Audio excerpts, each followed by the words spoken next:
Hey. Eugene and Andrea are back. Still talking about what's Black love got to do with it. Do you have your copy? Did you download it? If not, go ahead and visit webuildlegacy.com so Yes. you can download your copy of What's Black Love Got to Do with Yes. It. Thank you guys for joining us for another round of talks regarding this wonderful, wonderful lesson. Right now, we're going to be actually talking about where does Africa fit? What's my line? We're talking about where does Africa fit? And after all of the things, after I studied so many different things, that was really the question I had. Like, where does Africa fit into everything? I didn't really know. East, west, north, south, just so many contradictions, trying to figure out as I went back and asked the questions, the contradictions were ridiculous. So let's see, where does Africa fit? Let's discuss that. We'll be back. So, where does Africa fit? But what about archipelago? Where does it fit in this discussion of what is Western and Eastern culture? Although the majority of the continent is geographically in the Eastern Hemisphere, and more than 90% of the continent was colonized by European countries, it is not recognized as being part of Eastern or Western culture. Some suggest that African cultures are considered South. However, the majority of the landmass of Africa is above the equator. And again, Australia is physically located in the Southern and Eastern hemispheres, yet is considered a Western country. So even the concept of what is up and down, left and right are subjective. There are two different African kingdoms, Egypt and Nubia, who both identified upper and lower parts of their kingdoms in opposite ways than the way that would be identified on a map today. What is commonly shown as north today was south for them. They based their identifications of upper, south on a map, and lower, north on a map, on how the source of the Nile River flowed, which allowed them to grow food and assisted in trade as a source of transportation in an otherwise desert area. Much of what we accept about the foundations of our knowledge and understanding of the world that we hold as universal facts have been decided by those who were in power at that time. For example, the prime meridian is an arbitrary line representing 0 longitude on the globe. It was only accepted worldwide in 1884. It has been used universally less than 150 years out of the thousands of years of recorded history. Before that time, countries and territories were existing much more independently based on their own practices or their preferences of the leaders that governed them. Had a different government been dominant, instead of England, which at the time was a reference point for imperialism, then a different location may have been chosen as the reference point that we now call the prime meridian.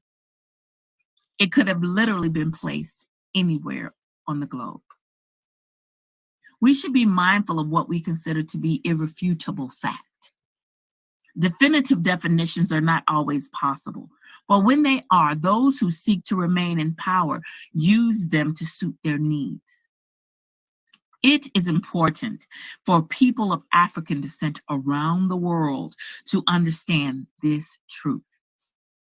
The definitions used to categorize people, places, and ideas are developed to serve the people who designed them and to promote and sustain the systems that allow them to remain and maintain favorable conditions. Those in power create scenarios that help accomplish their ultimate goals. If the goal is religious, things are categorized in a certain way. If geographical or economic situations are being observed and it is more advantageous to divide and categorize in a different way, then that is what is done.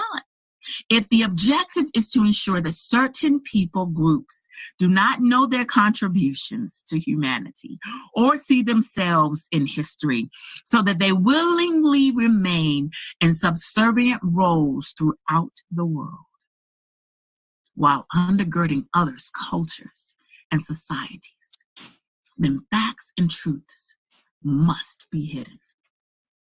It will seem reasonable to deface statues so ethnic identities are less recognizable, like in Egypt. If sequestering the truth is the goal, then it makes sense to loot burial grounds for treasures and artifacts, and then seek to destroy remaining evidence that would allow these people to see their greatness in history, like the entire continent of Africa.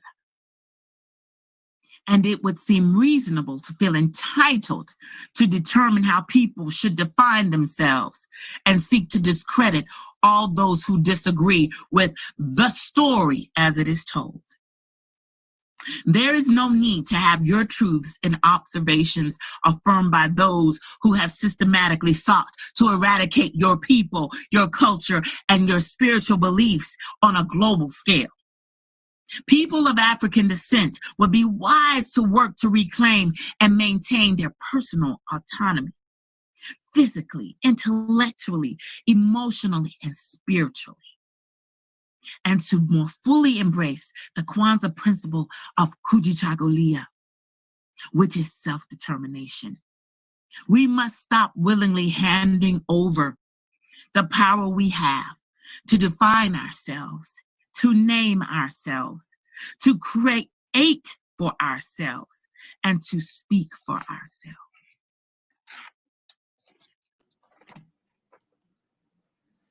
Man, did you guys see the authority in which Dr. Andrea Little Mason was reading that particular passage? I'm over here just, I don't know why I had so many brainstorms while this was happening. When they started talking about, well, when I was reading about the prime meridian. Do you know what the prime meridian is? I want to make sure that you get what that is, okay? Because this was not intended to be like a full lesson. I was hoping that if you didn't know, you would just like, what is prime meridian? That's the zero line, right? So when you're wondering about time zones, plus this amount, minus this amount, the starting place is literally imperial, was where imperial, and by imperial, I mean, you know, where the Britain was, where England was during its imperialistic times. I need you to, I was having a moment, I got my phone out while the reading was going on. So when was that adopted? 1884. 1884. When did the scramble for Africa begin? 1884. I had remembered something from back when did standardized time? And do you understand that people around the world used to use like high noon, they would look where they were. So a bus service could be going, or a train could be going somewhere. They didn't have the same time. It wasn't adopted until 1883. Do you know when they started the Jim Crow things in the United States? Right after Reconstruction, after a little bit over a decade of Black people being in holding offices, being governors and senators and congressmen. 1877 was when Jim Crow and the white imperialism began to take and plant its claws once again. All I kept thinking was, these people really united around white supremacy. Because in 1884, and I remember when I didn't understand that Africa had been colonized. So if you're listening to this and you don't know what the scramble of Africa was, you know, up until 1884, those demarcations that we call Nigeria and Mali and Chad and Morocco and South America and South Africa and Zimbabwe and Benin and Togo and whatever, they didn't even exist. I remember some years ago, while I was doing my research, it was about a decade ago when I first heard it. I laid in the bed and I thought, what do you mean they did this? I don't know why I didn't think it was strange that African people were speaking English and French and, you know, these other languages. It didn't seem strange, but I don't know why it didn't seem strange. That's how disconnected I was. That's why I wrote this, because I was very disconnected. Please don't think I'm learning every day. You probably have something you can teach me, but understand this. They hit this thing hard. They did what they did on purpose. They continue to collect money and hold certain things and hold aspects of Africa hostage on purpose. Africa is this place of resources, but doesn't have its own, they don't make their own cars. They import from other places. How is it that we come to you for your natural resources, but you import food from outside of Africa? So we all have work that we're doing, okay? But understand the links that white supremacy has gone through. Literally understand it. The very way that we look at time. Central Standard Time, Pacific Standard Time, so-and-so, all of that happened. East, west, the longitude, they had latitude. to, yes, they had to come together and they agreed. They agreed. Yes, we'll do that. And a lot of them agreed in order to subject and put down Black nation, put down Africa. One of the greatest resource and civilization the world has. It's amazing. But again, you know, we're talking about all of this political dominance, geographical dominance, all of this stuff. And you would say, well, why are they talking about this and going so deep and so heavy? And they talking about because it's before page 48. Sorry. This is great definition, and we're here to shatter your paradigm, to assist you with just questioning everything that's been happening around you, so that when you get, because we're on page 47 now, guess what the next video, see, you come back, we're gonna be good, but by the time we had to get here to page 47 so that we get to page 48 about our relationships from an African context. So that's why we're here. We're here because we needed to question these paradigms, these perspectives that we have. Because if you can't question the obvious things, how will you ever question what you and your partner are deciding to do? How will you ever question what's not working for you? You can't have a new relationship based off of old habits and old ideas. Well, new wine, right? I'm just saying, new wine and old wine skins will burst. Exactly. And it's just, it doesn't mean that old things don't work. That's not what we're saying. No, I'm not saying that. But what we're saying, the idea of having full and whole truths, being able to have the whole full truth about who you are, your culture, and not having that truth to base off the foundation of, you know, your relationships and how you move forward, your family and its traditions, and the family after them. You don't, your ideology, your history does not start in America. And when you do research it, make sure that you take into context, or actually that you take research from researchers that will give you truths as it based from an African perspective, and not just I mean, and it might be some, but just don't. Be careful of your resources. Exactly. Is what I'm saying. Just make sure. Just make sure that whatever you're doing, that you're acknowledging that there are other ways to look at it. If that's all you can take from it, just take that from it. There are other ways to look at this. Okay, so we're going to page 48 now. You should be really happy.